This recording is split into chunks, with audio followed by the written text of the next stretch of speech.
Explain how you win 6 Masters and never get a green jacket until much later on. Well, that's kind of an unusual story.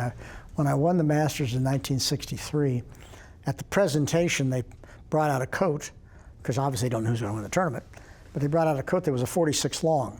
Well, it fit me like an overcoat. I'm a 43 regular. And so when I came back the next year, nobody said a word about getting fit for my coat.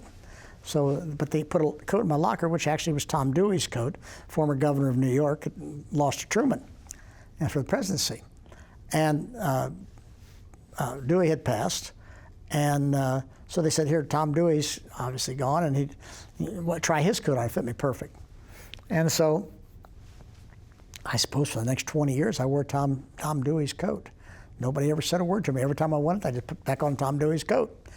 And finally, 1998, Jack Stevens, then chairman at Augusta, we're sitting down and having a little sandwich at lunch a week before the tournament, and I told him the story, and he says, "You what?" I said, "You've been here, you've won this tournament 6 times, and nobody's ever given you a green jacket?" I said, "No, sir, no, they haven't." He says, so anyway, I went home, came back for the weekend, a little note in my locker, "You will go to the pro shop and be fit for your green jacket." So that was 1998, and that's when they did the, because they were doing an award for me. They built a water fountain between 16 and 17, which has my record on it and some things on it. And they dedicated it that year, so I got a new jacket there. Still the same jacket. I haven't had another one since. You said not winning your first U.S. Open was one of the best things to ever happen to you. Why? When I didn't win at Cherry Hills in 1960, it was my first U.S. Open. I played in 57, 58, 59, then 60 was at Cherry Hills. And I played with Hogan the last round. I played the last two rounds with him. And had I won that tournament, I was a 20-year-old amateur. I was a cocky enough kid that my head would have probably swollen out to about here and scratching my ears out here. And I don't think I would have settled down for a long time to really do the things I needed to do to be better. Because I lost that tournament, I learned a lot from it. I learned that other people are having the same problems I have. I'm learning that other people get nervous too. I'm learning that you can't come down the stretch and not realize that everybody else is making bogeys too. They're having problems. So you don't learn those things if you just win.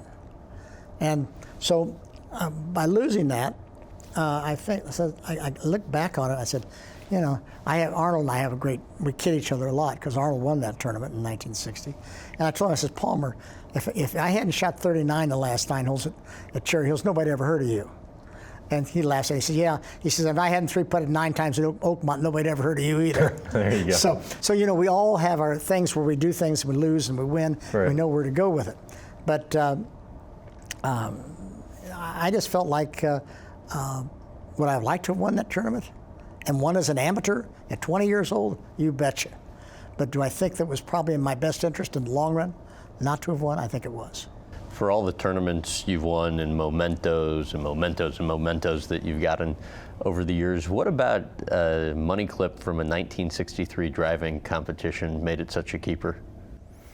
Well, I happen to have it in my pocket. I always do. This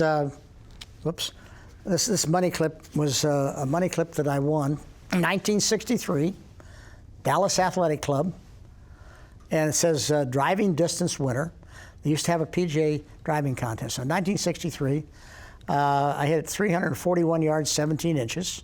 I don't know what was second, but I won the driving contest. I've carried this in my pocket for 53 years. That money clip. Can you imagine not losing a money clip in 53 years? No. Please, I don't want to lose it. I still don't want to lose it. But anyway, the money clip was something that I got a big kick out of. Everybody hit the same golf ball. They hit a group of Titleist golf balls. Everybody hit, and so I was very proud of that. It was because of that little driving contest. I've kept this thing in my pocket for a long time.